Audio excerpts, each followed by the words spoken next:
முருகப்பெருமானுடைய அருளால இனி வருகின்ற நாட்கள் அனைத்தும் உங்களுக்கு நல்ல நாளாக மாறட்டும். முருகனுடைய துணையால பார்த்தீங்கன்னா உங்க வாழ்க்கையில இருக்கக்கூடிய கஷ்டங்கள் அனைத்தும் படிப்படியாக குறைய வேண்டும் நீங்க நினைத்தீங்கன்னா முருகப்பெருமானுக்கு ஏன் பெரும்பாலும் செவ்வாய்க்கிழமையில விரதம் இருக்கிறாங்கன்னு தெரிஞ்சுக்கோங்க. நீங்க செவ்வாய்க்கிழமை தொடர்ந்து 9 வாரங்கள் முருகப்பெருமானை வழிபட்டு வர நீங்க எப்படிப்பட்ட கஷ்டத்துல இருந்தாலும் அதிலிருந்தே விடுபடலாங்க. இந்த செவ்வாய்க்கிழமையில ஏன் முருகப்பெருமானுக்கு அதிக அளவில் பக்தர்கள் வழிபடுறாங்கன்னு தெரிந்து கொள்ள இந்த ஒரு பதிவை கடைசி வரைக்கும் ஸ்கிப் பண்ணாம பாருங்க. மேலும் நீங்க புதியவராக இருந்தீங்கன்னா மறக்காம நம்ம உற்சாக நியூஸ் சேனலை சப்ஸ்கிரைப் பண்ணிட்டு கூடவே இருக்க பெல் பட்டனை கிளிக் பண்ணிக்கோங்க. நீங்க தனிப்பட்ட முறையிலும் ஜாதகம் பார்ப்பதாக இருந்தீங்கன்னா ஜாதகத்துல ஒரு தெளிவான பதிவையும் பரிகாரத்தையும் பெற்றுக்கொள்ள நீங்க வீடியோல டிஸ்கிரிப்ஷன்ல கொடுத்திருக்க நம்பருக்கு மறக்காம கால் பண்ணி தெரிஞ்சுக்கோங்க. வாங்க நண்பர்களே, வீடியோக்குள்ள போகலாம். பொதுவாகவே பார்த்தீங்கன்னா செவ்வாய்க்கிழமையில எந்த ஒரு காரியத்தை செய்தாலும் அது சரியாக இல்லைன்னு அந்த நாளில் பார்த்தீங்கன்னா பெரும்பாலானவங்க புதிய செயல்கள் எதையும் துவங்குவதையும் சுப காரியங்கள் செய்வதையும் தவிர்த்து விடுவீங்க. ஆனால் செவ்வாய்க்கிழமை பார்த்தீங்கன்னா வழிபாடு செய்வதற்கு ரொம்பவே சிறப்பான நாளுங்க. மிகவும் சக்தி வாய்ந்த நாளில் நீங்கள் எப்படி வழிபாடு மேற்கொள்வது, விரதம் இருந்தால் உங்களுக்கு ஏற்படக்கூடிய பலன்கள் என்னன்னு நீங்கள் தெரிஞ்சுக்கோங்க. செவ்வாய்க்கிழமையில தாங்க முருகப்பெருமானே வேண்டி நீங்க எந்த வழிபாடு விரதம் இருந்தாலும் பார்த்தீங்கன்னா அது பல மடங்கு அதிகப்படியான பலனை உங்களுக்கு பெற்று தருங்க. எந்த பிரச்சனையாக இருந்தாலும் சரிங்க, இந்த செவ்வாய்க்கிழமையில நீங்க விரதம் இருந்து வழிபட்டாலே அது நிச்சயம் உங்களுக்கு பலன் தருங்க. செவ்வாய்க்கிழமையில துர்கை வழிபாடு பைரவர் வழிபாட்டிற்கு ஏற்ற நாளாகவும் அமைந்திருக்கு. நவகிரகங்களே பார்த்தீங்கன்னா செவ்வாய் பகவானுக்குரிய கிழமை தாங்க இந்த செவ்வாய்க்கிழமை. கிழமைனா உரிமைன்னு சொல்லுவோம்.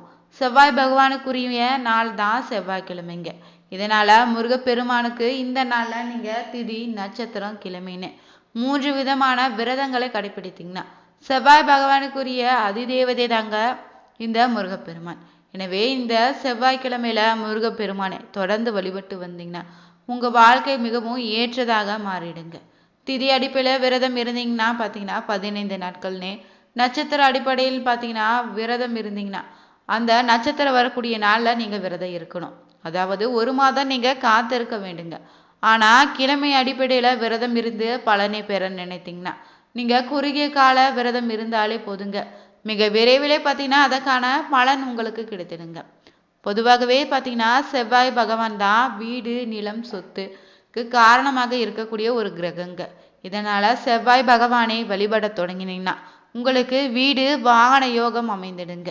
அதை விட முக்கியமானது என்னன்னு பார்த்தீங்கன்னா செவ்வாய் பகவான் தான் ரத்தம் தொடர்பான நோய்களுக்கும் காரணமாக இருக்கக்கூடியவருங்க. இவரே உடல் வலிமையும் தைரியத்தையும் அளிக்கக்கூடியவராக இருப்பதால அங்காரகன்னு நம்ம சொல்றோம். இந்த செவ்வாய் பகவானே நீங்க முருகப்பெருமானுடைய திருநாமங்களின் ஒன்றான குமரன்னு சொல்லுவான். இந்த திருநாமத்தால குறிப்பிடுவதால நீங்க உங்க உடல்ல முகம், ரத்தம், சுரப்பிகள், கல்லீரல், இடது காது, எலும்புகளுக்கு தேவையான சத்துக்கள் அனைத்துமே பார்த்தீங்கன்னா இந்த செவ்வாய் பகவான் தான் காரணமாகவும் இருக்கக்கூடியவராக இருக்கிறாங்க. இதனால் தான் பார்த்தீங்கன்னா செவ்வாய்க்கிழமையில விரதம் இருந்து அவருக்குரிய அதி தேவதைன்னு சொல்லக்கூடிய இந்த முருகப்பெருமானை வழிபட்டு வந்தாலே உங்களுக்கு பார்த்தீங்கன்னா செவ்வாய் கிரகத்தால் ஏற்படக்கூடிய பாதிப்புகள் அனைத்தும் குறைய தொடங்கிடுங்க. அதோடு பார்த்தீங்கன்னா சில குறிப்பிட்ட வழிபாடு முறைகளை இந்த செவ்வாய்க்கிழமையில வரக்கூடிய செவ்வாய் ஓரை நேரமாக காலை 6 முதல் 7 மணி வரையிலான நேரத்தில் செய்யும்போது அதற்கான பலனும் பார்த்தீங்கன்னா உங்களுக்கு விரைவிலேயே கிடைத்திடுங்க. என்ன நினைத்து இந்த ஒரு வழிபாட்டை நீங்கள் செய்கிறீங்களோ அந்த வேண்டுதல் நிச்சயம் நிறைவேறுங்க. அதோடு உங்கள் வாழ்க்கையில் பார்த்தீங்கன்னா பெரிய மாற்றத்தை கொண்டு வருவார் இந்த முருகப்பெருமானம். வாழ்க்கை மாற்ற சிறப்பான வழிபாடு முறைகளில் இந்த செவ்வாய்க்கிழமையில முருகப்பெருமானுக்கு நீங்கள் விரதம் இருந்து வழிபாடு மேற்கொள்வது தாங்க. நீங்கள் செவ்வாய்க்கிழமையில வழிபாடு மேற்கொள்வதாக இருந்தீங்கன்னா அதிகாலை எழுந்து குளித்துட்டு வீட்டில் இருக்கக்கூடிய பூஜை அறையில் நீங்கள் வழக்கம் போல் விளக்கை ஏற்றி வச்சுட்டு பிறகு பார்த்தீங்கன்னா ஒரு தட்டினை எடுத்து வைத்துக்கோங்க. அதில் பார்த்தீங்கன்னா பிளாஸ்டிக் இல்லாத எவர் சில்வர் இல்லாத உலோகலால் ஆன தட்டுகளை நீங்கள் பயன்படுத்திக்கலாம். அதன் மத்தியில் பார்த்தீங்கன்னா மஞ்சள் குங்குமம் தொட்டு வச்சுட்டு 6 என்ற எண்ணிக்கையில் வெற்றிலையை எடுத்து வச்சிடுங்க. பிறகு பார்த்தீங்கன்னா காம்பு பகுதியை கிள்ளி எடுத்துடணும். பிறகு நீங்கள் வெற்றிலை பார்த்தீங்கன்னா மகாலட்சுமியுடைய அம்சம்னு சொல்லுவோம். அதனால காம்பு பகுதியில் மூதேவி இருப்பதாகவும் சொல்லப்படுதுங்க. அதனால தான் இந்த வெற்றிலையில காம்பை கிள்ளி எறிந்துடணும். 6 வெற்றிலைகள் மேலே நீங்கள் நுனி பகுதியில் மஞ்சள் குங்குமம் தொட்டு வச்சிடுங்க. இப்போது பார்த்தீங்கன்னா அந்த வெற்றிலைகளை விசிறி போல் நீங்கள் தட்டில் பரப்பி வச்சுட்டு பிறகு பார்த்தீங்கன்னா 6 வெற்றிலைகளுடைய நுனி பகுதியில் வெளிப்புறமாக இருப்பது போல தான் வைக்கணும். அடிப்பகுதி உட்புறமாக இருக்கணுங்க. அந்த வெற்றிலைகள் ஒன்றின் மீது ஒன்று படும் வகையில் வைக்கணுங்க.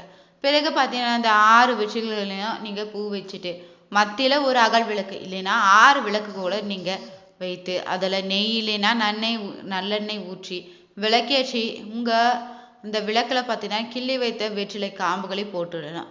விளக்கு ஏற்ற இப்போ நீங்கள் ஏற்றலாம். 6 வெற்றிலைகளை படும் வகையில் விளக்கை வைத்து ஏற்றணுங்க. பிறகு முருகப்பெருமானை நீங்கள் மனதார நீங்கள் நினைத்து கொண்டு உங்களுடைய வேண்டுதல் எதுவாக இருந்தாலும் அந்த முருகப்பெருமானிடம் சொல்லி முறையிடுங்க. பிறகு பார்த்தீங்கன்னா இந்த விளக்கை குறைந்தபட்சமாக அரை மணி நேரமாவது பூஜை அறையில் எரிய விடுங்க. இந்த நாளில் வெற்றிலை தீபம் மட்டும் இல்லைங்க, நீங்கள் செவ்வாய்க்கிழமையில உங்கள் வீட்டு பூஜை அறையில் கூட சக்கோண கோலமிட்டு அதன் மீது 6 நெய் விளக்குகளை ஏற்றி வைத்து கூட நீங்கள் வழிபாடுகளை முருகப்பெருமானுக்காக செய்யலாங்க. இப்படி நீங்கள் ஏற்றி வழிபாடுகளை மேற்கொள்வதன் மூலம் அந்த 6 விளக்குகளிலும் பார்த்தீங்கன்னா அந்த முருகப்பெருமானி 6 முகங்களாக எழுந்தருளி உங்களுக்கான அருள் செய்வாருன்னு சொல்லுவாங்க.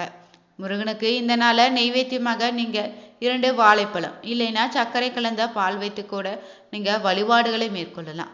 இந்த 2ல் ஏதாவது ஒரு வழிபாட்டினை நீங்கள் தொடர்ந்து பார்த்தீங்கன்னா செவ்வாய்க்கிழமையில செவ்வாய் ஓரையில் தொடர்ந்து 6 வாரங்கள் செய்து வந்தீங்கன்னா 6 வாரங்களில் இந்த வழிபாடு நிறைவு செய்வதற்குள்ளேயே உங்களுடைய வேண்டுதல் எதுவாக இருந்தாலும் அந்த முருகப்பெருமானுடைய அருளால் நிச்சயம் நிறைவேறிடுங்க. முருகப்பெருமானை நீங்கள் முறைப்படி நீண்ட நாட்களாக வழிபட்டு வந்தாலே போதுங்க, உங்களுக்கு இருக்கக்கூடிய நோய்கள் அனைத்தும் நீங்கிடும், எதிர்கள் தொல்லைகளும் இருக்காதுங்க. மேலும் எதிர்கள் உருவாகாமலும் தடுக்கப்படுவாங்கன்னே சொல்லலாம். துஷ்ட சக்திகளின் பாதிப்புகளிலிருந்து நீங்கள் காக்கப்படுவீங்க. திடீர் ஆபத்துகள் ஏற்படாம இந்த முருகப்பெருமான் உங்களுக்கு காத்தருள்வாருங்க. நினைத்த காரியங்கள் அனைத்திலும் உங்களுக்கு வெற்றி பெறுங்க. நீண்ட நாட்களாக நீங்கள் விருப்பங்களை நிறைவேறக்கூடிய ஒரு வழிபாடு முறைதாங்க இந்த முருக வழிபாடு. சொந்த வீடு நிலம் வாங்கக்கூடிய யோகமும் உங்களுக்கு உண்டாகிடுங்க. மேலும் பார்த்தீங்கன்னா முருகப்பெருமானை தொடர்ந்து வழிபட்டு வந்தீங்கன்னா உங்கள் வாழ்க்கையில் பார்த்தீங்கன்னா திடீர் அதிர்ஷ்டங்கள் கூட உண்டாகிடுன்னு கூட சொல்லலாங்க. சில பேர் பார்த்தீங்கன்னா முருகப்பெருமானுடைய கடற்கரையில் அமைந்த இந்த திருச்செந்தூர் முருகப்பெருமானை தரிசிக்க வேண்டும்னு பல முயற்சிகள் செய்வீங்க. ஆனால் பல விதத்திலும் உங்களுக்கு தடைகள் வந்து கொண்டு இருக்குதா. அந்த தடைகளை போக பார்த்தீங்கன்னா ஒவ்வொரு வாரத்தில் வரக்கூடிய செவ்வாய்க்கிழமை தோறும் நீங்கள் 11 ரூபாய் எடுத்து மஞ்சள் துணியில் முடித்து வச்சிடுங்க. பிறகு பார்த்தீங்கன்னா கோவிலுக்கு செல்ல வேண்டும்னு ஏதாவது ஒரு தடங்கள் வந்து கொண்டே இருக்குதா, கோவிலுக்கு சென்றாலும் அங்கே பிரச்சனை வருதா, போகின்ற வழியில வருகின்ற வழியில உங்களுக்கு சண்டையாகவே இருக்குதா, இதனால பார்த்தீங்கன்னா நீங்க எந்த ஒரு கவலையும் பட வேண்டாங்க. ஏன்னா கெட்ட கர்மா நீங்குவதற்காக தான் கோவிலுக்கு போகும்போது இந்த மாதிரி தடை ஏற்படுங்க. எப்போதும் உங்களுக்கு கோவிலுக்கு செல்ல முடியுதோ அப்போது நீங்க போகும்போது இந்த மஞ்சள் முடிச்சு காணிக்கையை கொண்டு போய் உண்டியல்ல போட்டுடலாம். அது வரைக்கும் பார்த்தீங்கன்னா இந்த 11 நாட்கள் இல்லைன்னா ஒவ்வொரு செவ்வாய்க்கிழமை தோறும் இந்த முடிச்சு நீங்க முடித்து வைத்துட்டு மனதார முருகப்பெருமானிடம் வேண்டிக்கோங்க. உங்களுக்கு எப்போது பார்த்தீங்கன்னா உங்களுடைய பிரச்சனை தலைவிரித்து ஆடும்போது பார்த்தீங்கன்னா உங்களுக்கு ஏற்படக்கூடிய ஆபத்து வரும் முன்னாடியே முருகப்பெருமானுடைய அருள் நிறைந்த மயில் சேவல் இல்லைன்னா முருகப்படம் யாம் இருக்க பயமேகின்ற வாசகமோ முருகனுடைய வேல் காவடி இவற்றில் ஏதாவது உங்க கண் முன்னே வந்து போகுங்க. இது நான் இருக்கிறேன் பயப்படாதேனே நினைவூட்டும் விதமாக முருகப்பெருமான் உங்களுடன் இருக்கிறார் என்பதை சொல்லக்கூடிய ஒரு விஷயமாக தெரியுங்க. இது போன்று பார்த்தீங்கன்னா உங்களுக்கு தெரிகிறதா முருகனுடைய பரிபூர்ண அருள் பார்த்தீங்கன்னா நிச்சயம் உங்களுக்கு இருக்குதுன்னு தாங்க அர்த்தம். ஒவ்வொரு செவ்வாய்க்கிழமையிலும் மனதார நீங்க பிரார்த்தனை செய்து கொண்டு 11 ரூபாய் முடித்து வைத்தீங்கன்னா எப்போது நீங்க கலியுக கண்கண்ட தெய்வமாக இருக்கக்கூடிய இந்த முருகப்பெருமான் ஆலயத்துக்கு செல்லும் போது நீங்க முருகனிடம் மனதார வேண்டிக் கொண்டு உங்களுடைய பிரச்சனையாவும் நொடியில தீர்ந்து உங்களுக்கு நல்வழி காட்டுவாருன்னு நம்பிக்கொண்டு அந்த காணிக்கையை அந்த உண்டியல்ல போட்டுடுங்க. பிறகு பார்த்தீங்கன்னா அந்த முருகனுடைய அருளால உங்களுடைய பிரச்சனையும் பார்த்தீங்கன்னா விரைவில் தீர்வடையுங்க. நீங்க தொடர்ந்து முருகப்பெருமானை நம்பிக்கையோடு வழிபட்டு வந்தீங்கன்னா உங்களுக்கு தேவையான வேலை திருமணம் பண கஷ்டங்கள் அனைத்தும் நீங்கிடுங்க. நோய்கள் நீங்கி உடல் ஆரோக்கியம் மேம்படும், உங்களுக்கான காரிய வெற்றியும் உண்டாகிடும். மேலும் பார்த்தீங்கன்னா ஓம் சரவண பவ கந்த சஷ்டி கவசம் திருப்புகழ் போன்ற மந்திரங்களை நீங்க தொடர்ந்து உச்சரித்து வந்தாலே உங்க வாழ்க்கையில பார்த்தீங்கன்னா இந்த முருகப்பெருமானுடைய அருளால வருகின்ற நாட்கள் அனைத்துமே இனிய நாட்களாக மாறிடும். இந்த வீடியோ உங்களுக்கு பிடிச்சிருந்தா நீங்களும் முருக பக்தராக இருந்தீங்கன்னா ஓம் சரவண பவ என்ற மந்திரத்தை மறக்காம கமெண்ட் பாக்ஸில் பதிவிடுங்க. இந்த வீடியோ உங்களுக்கு பிடிச்சிருந்தா லைக் பண்ணுங்க, ஷேர் பண்ணுங்க, கமெண்ட் பண்ணுங்க. மறக்காம நம்ம சேனலை சப்ஸ்கிரைப் பண்ணிக்கோங்க. அனைவருக்கும் நன்றி நண்பர்களே.